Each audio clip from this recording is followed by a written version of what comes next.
Hello friends, welcome to biology world. My name is Vivek Maurya. Let's start.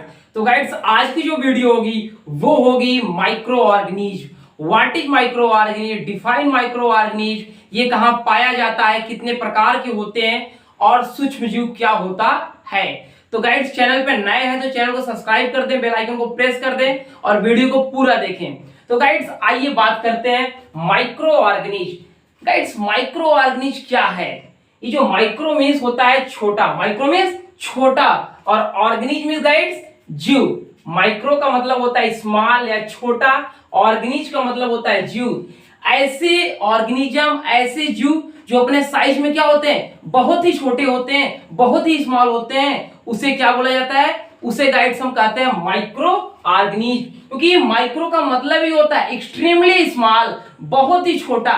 ठीक है, तो जो ऑर्गेनिज्म बहुत ही छोटे होते हैं अपने साइज में, उन्हें हम माइक्रो ऑर्गेनिज्म कहते हैं। तो गाइस, आइए देखते हैं माइक्रो ऑर्गेनिज्म का डिफिनीशन क्या होगा, सूक्ष्म जीव का डिफिनीशन क्या होता है। तो guys, microorganism, those microorganism which are too small, वे सूक्ष्म जीव जो क्या होते हैं अपने साइज में टू स्मॉल, बहुत ही छोटे होते हैं, be seen without a microscope, और बिना माइक्रोस्कोप के जरिए हम इनको नहीं देख सकते।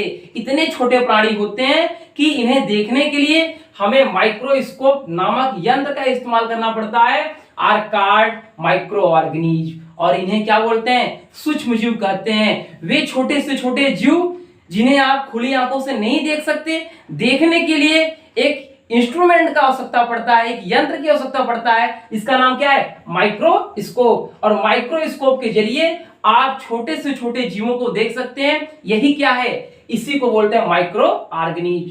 Clear that guys? अब बात करेंगे the micro organism can not be seen with the naked eyes. यानी जो माइक्रो ऑर्गेनिज्म होता है, जो सूक्ष्म जीव होता है, इन्हें हम नग्न आंखों से, खुली आंखों से नहीं देख सकते, because that is a very minute, very small in same size. यानी अपने आकार में इतने छोटे होते हैं कि हम इन्हें खुली आंखों से नहीं देख सकते।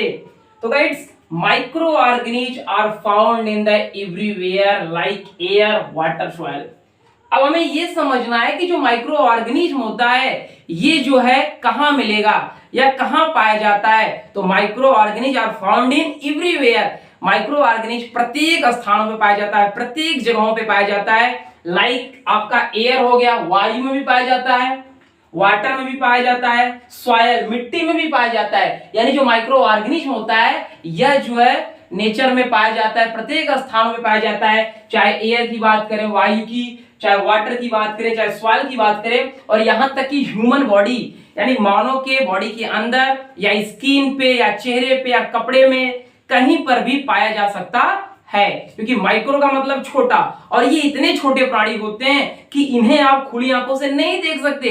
देखने के लिए एक यंत्र होता है, एक इंस्ट्रूमेंट होता है, इसका नाम क्या है? माइक्रोस्कोप। ठीक है, अब हम बात करेंगे the study of micro organism, जिसमें हम सूक्ष्म जीवों के बारे में पढ़ते हैं, छोटे जीवों के बारे में पढ़ते हैं, आर्कार्ड माइक्रोबायोलॉजी।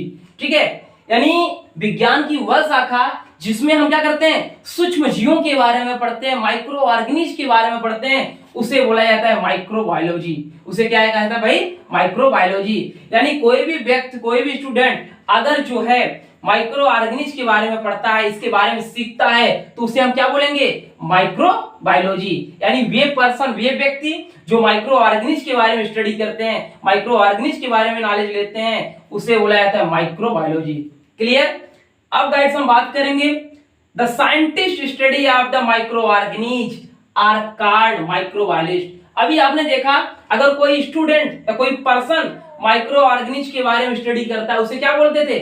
माइक्रोबायोलॉजी। लेकिन अगर कोई साइंटिस्ट, कोई वैज्ञानिक सूक्ष्म जीवों के बारे में अध्ययन करता है या माइक्रो ऑर्गेनिज्म के बारे में अध्ययन करता है, उसे हम क्या बोलते हैं? माइक्रोबायोलॉजिस्ट। ध्यान दीजिएगा, जिसमें कोई साइंटिस्ट अगर क्या करता है? स्टडी करता है, किसके बारे में? छोटे जीवों के बारे में, तो उसे क्या बोलेंगे? माइक्रोबायोलॉजिस्ट। दोनों में गाइड सब अंतर समझिएगा कि अगर कोई नॉर्मल व्यक्ति, कोई स्टूडेंट अगर माइक्रो ऑर्गेनिज्म के बारे में स्टडी करता है, तो उसे क्या बोलेंगे?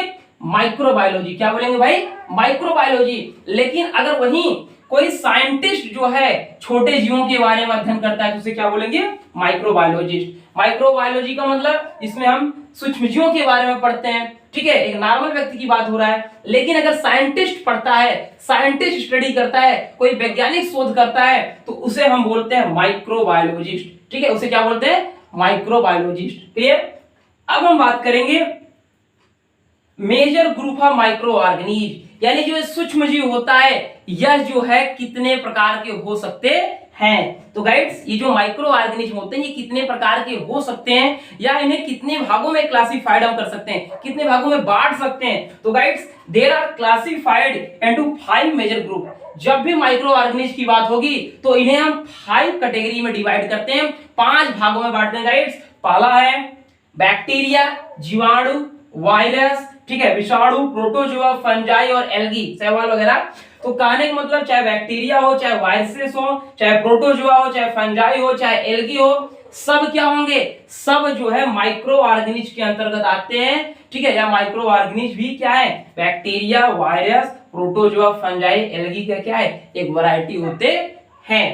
तो आपने देखा कि जितने भी बैक्टीरिया हैं, जितने भी वायरस हैं, एल्गी है, फंजाई है, प्रोटोजोआ है, सब किसमें आ रहे हैं? किस कैटेगरी के हैं? सभी जो है माइक्रो ऑर्गेनिज्म से बिलोंग करते हैं। और ये जो माइक्रो ऑर्गेनिज्म होता है गाइड्स, ये यूनिसेलुलर भी होता है, मल्टीसेलुलर भी होता है। और आपने पिछले वीडियो में देखा यूनिसेलुलर में सिंगल सेल से बनने वाले ऑर्गेनिज्म, मल्टी का मतलब 2 या 2 से अधिक सेल से बनने वाले ऑर्गेनिज्म को क्या बोलते हैं? मल्टीसेलुलर। तो आपका ये जो माइक्रो ऑर्गेनिज्म है ये क्या है? यूनिसेलुलर भी हो सकता है, मल्टीसेलुलर भी हो सकता है और माइक्रोस्कोपिक ऑर्गेनिज्म है। माइक्रोस्कोपिक क्यों है भाई? क्योंकि ये क्या है? माइक्रोस्कोप के जरिए से देखा जाता है। किसके जरिए? माइक्रोस्कोप के जरिए से देखा जाता है, इसलिए इसे क्या बोलते हैं? माइक्रोस्कोपिक। जितने भी ऑर्गेनिज, जितने भी प्राणी को माइक्रोस्कोप के द्वारा देखा जाता है उसे हम क्या बोलते हैं? माइक्रोस्कोपिक, ठीक है। जो भी प्राणी छोटे हैं तो उन्हें माइक्रोस्कोप का इस्तेमाल करना पड़ेगा देखने के लिए। तो जिससे भी हम माइक्रोस्कोप के देखते हैं उसे बोला जाता है माइक्रोस्कोपिक ऑर्गेनिज। Clear that's? आपने देखा कि bacteria, virus, protozoa, fungi, algae क्या है? सब जो है सूक्ष्मजीव की क्या है? पार्ट है, एक भाग है। लेकिन गाइड्स जो माइक्रो ऑर्गेनिज्म होता है ये 2 प्रकार के होते हैं, एक हार्मफुल होता है और एक बेनिफिट, यानी नुकसानदायक होते हैं और फायदेमंद होते हैं। तो गाइड्स जो हार्मफुल होगा यानी जो माइक्रो ऑर्गेनिज्म नुकसानदायक होगा, जैसे बहुत सारे बैक्टीरिया हैं, बहुत सारे वायरस हैं, बहुत सारे प्रोटोजोआ है, जो क्या करते हैं? हमारे बॉडी में बीमारियों को क्रिएट करते हैं। बहुत सारी बीमारियां जो है इन्हीं माइक्रो ऑर्गेनिज्म के द्वारा हमारे बॉडी में पाए जाते हैं। और कुछ जो है बेनिफिशियल होते हैं, फायदेमंद होते हैं जीवाणु। जैसे आपका दही बनाने के लिए, दूध से दही बनाने के लिए लैक्टोबैसिलस जो बैक्टीरिया होता है ये क्या है? फायदेमंद बैक्टीरिया है, ठीक है। आपका दही बनने के लिए कौन सा बैक्टीरिया इस्तेमाल होता है? लैक्टोबैसिलस। तो इसका मतलब क्या है? ये दूध से दही बना रहा है यानी हमारे लिए क्या है? फायदेमंद है। तो इसका मतलब कुछ बैक्टीरिया, कुछ जीवाणु फायदेमंद होते हैं, कुछ जो है नुकसानदायक होते हैं। तो जो दूध से दही बनता है वो क्या है? फायदेमंद बैक्टीरिया के द्वारा बनता है, जिसका नाम क्या है? लैक्टोबैसिलस।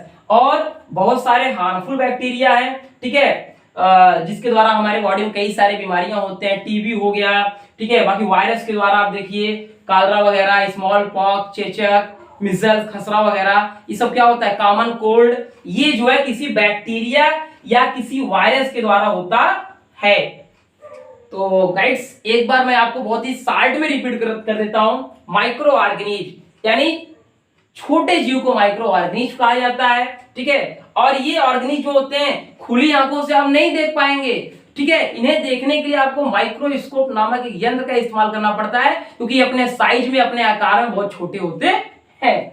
अब बात करेंगे the study of micro organism are called microbiology. Microbiology जब भी आएगा आप समझ जाइए कोई पर्सन, कोई स्टूडेंट क्या कर रहा है? सूक्ष्म जीवों के बारे में स्टडी कर रहा है, पढ़ रहा है। तो जो पर्सन, जो व्यक्ति माइक्रो ऑर्गेनिज्म के बारे में स्टडी करता है उसे माइक्रोबायोलॉजी। लेकिन अगर वहीं कोई साइंटिस्ट जो है, कोई वैज्ञानिक शोध करता है, रिसर्च करता है, तो उसे माइक्रोबायोलॉजिस्ट कहते हैं, ठीक है। माइक्रोबायोलॉजिस्ट मींस इसमें साइंटिस्ट स्टडी करते हैं और माइक्रोबायोलॉजी इसमें कोई नॉर्मल व्यक्ति जो है स्टडी करता है। और आपने देखा कि जो माइक्रो ऑर्गेनिज्म होता है ये 5 भाग में बांटा गया, bacteria, virus, protozoa, fungi, algae, ठीक है। और आपने देखा कि जितने भी बैक्टीरिया, वायरस वगैरह हैं ये जो है बेनिफिट भी होते हैं, फायदेमंद भी होते हैं, नुकसानदायक भी होते हैं। जो फायदा वाला है जैसे आपका दही बनना लैक्टोबैसिलस के कारण, ठीक है, या उसके अलावा बहुत सारे हार्मफुल है, ठीक है, जैसे टीबी वगैरह हो गया, कॉमन कोल्ड हो गया, इन्फ्लुएंजा वायरस हो गया, कॉलरा हो गया, टाइफाइड हो गया, ये सब जो बीमारियां हैं ये जो है किसी न किसी माइक्रो ऑर्गेनिज के द्वारा होता है। ठीक है गाइड्स, तो वीडियो को यहीं एंड करेंगे और I hope you like this video. Please like share and subscribe and press to bell icon. See you in next video. Thanks for watching.